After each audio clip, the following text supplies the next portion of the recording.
Welcome to our few moments together on the Parsha. This Shabbos we have the privilege of reading two Parshios, the last two of Chumash Bamidbar, Parshios Matos and Masei, at the end of which, of course, we're going to be reciting Chazak, Chazak, V'nis Chazek. We should be strong, and continue to strengthen ourselves. As we say those words at the end of the completion of every of the five Chamisha Chumshe Torah, the 5 books of the Torah. We catch up finally this week with Eretz Yisrael, and both of us are going to be reading Parshas Masei. Why we didn't catch up prior to this, when we had a number of double Parshios, is based on a number of rules which are brought down in Siman Taf Chavches, in Siman 428, in the Shulchan Aruch, in Sif Daled, paragraph 4, in which the rules and parameters of which Parshios have to be read where are discussed by the Shulchan Aruch. That's not the topic of our discussion today.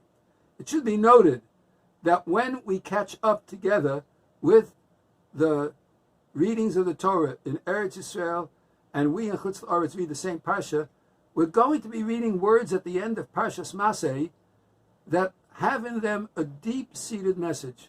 The psukim, the pasuk that I'm talking about, can be found in Perek Lamed Hey, in pasuk Lamed Daled. Over there, the Torah is talking about being careful, about not committing murder. And by the way, we should emphasize that when it says committing murder, it doesn't only mean physically, God forbid, to murder another person, but it means even, God forbid, to speak evil of another person or to embarrass another person. As we know, the great teaching of Kol Hamalbim Pnei Chaveiro Barabim, anyone who embarrasses and blanches a person in public, it's Ke'ilu Shofech Damim. It's almost as if they have spilled blood. Saying Lashon Hara, hurting another person in public, is terrible, and it's almost tantamount to murder. And such a person loses a share in the world to come. When talking about this murdering and telling us that it's terrible because it defiles the land, the Torah says the following in that pasuk we spoke of before. It says, "V'lo sitamu es haaretz," you shouldn't make the land defiled. Asher atem yoshvim ba, that you, the Jewish people, are living there. Asher ani shochein b'socha, that I, Hashem says, dwell my divine presence in that land.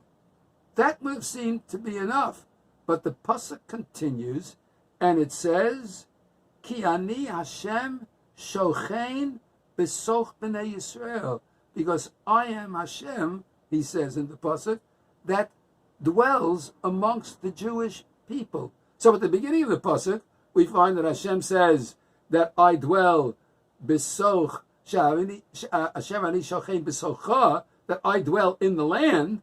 And at the end of the pasuk it says, Asher ani shochein, ki ani shochein b'soch b'nei Yisrael, because I dwell amongst the Jewish people. The Shach so beautifully points out that the beginning of the pasuk is talking during the time of the Beis HaMikdash, when all the Jews lived in Eretz Yisrael, especially in the time of the first Beis HaMikdash, when all the Jews lived in Eretz Yisrael, and Hashem dwelled amongst them.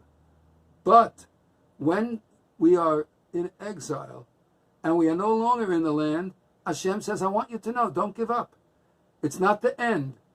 Because even with the biggest errors that humans can commit, Ki ani shochein, Ki ani Hashem shochein, b'soch b'nei Yisrael, because I, Hashem, dwell amongst the Jewish people, in the midst of the Jewish people. The divine presence can be found in the midst of the Jewish people.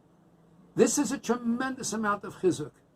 Today, when even though, Baruch Hashem, almost the majority of Jews live in Eretz Yisrael, and in Yetz Hashem, I certainly hope it will continue that way, and we will all go to live there. But even when we're not, We share a common destiny, that both in and outside Eretz Yisrael, Hashem dwells amongst us.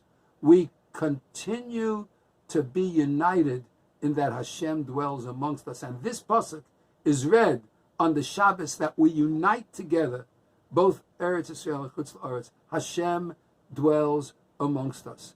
And despite all we've been through, and despite the fact that we're going to be entering the 9 days in mourning over the destruction of the Beis HaMikdash, which we hope to see speedily rebuilt in our time, nevertheless, despite the fact that that Beis HaMikdash is not there, and we are not all living in one place in Eretz Yisrael, nevertheless, Hashem is shochein b'soch b'nei Yisrael.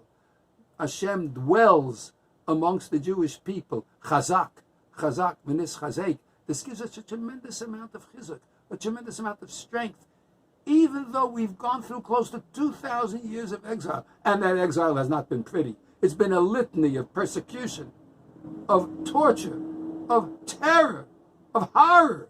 And yet, we have not given up, because Hashem dwells amongst us. We, the eternal Jewish people, say Chazak, v'nis chazek, ki ani Hashem shochein b'soch b'nei Yisrael. Because I, Hashem, am dwelling amongst the Jewish people, says the Shach. Under all circumstances, no matter where we are, no matter how difficult it's been, and no matter how much we're mourning over the destruction of the Beis HaMikdash, eventually we know, ki ani Hashem shochein b'soch b'nei Yisrael. Let's do everything we can to increase that divine presence amongst the Jewish people. Let's follow along with the teachings of the divine presence, so that more of its beauty can shine its countenance upon all of us. And despite the fact that we are going to the 9 days of mourning and fasting, we hope that this mourning and fasting will bring us closer together and closer to HaKadosh Baruch Hu, so that we join together in the completion of Chumash Bamidbar and in the teaching of Ki Ani Hashem Shochein B'soch B'nei Yisrael, that I am Hashem who dwells amongst the Jewish people. Have a wonderful, wonderful Shabbat.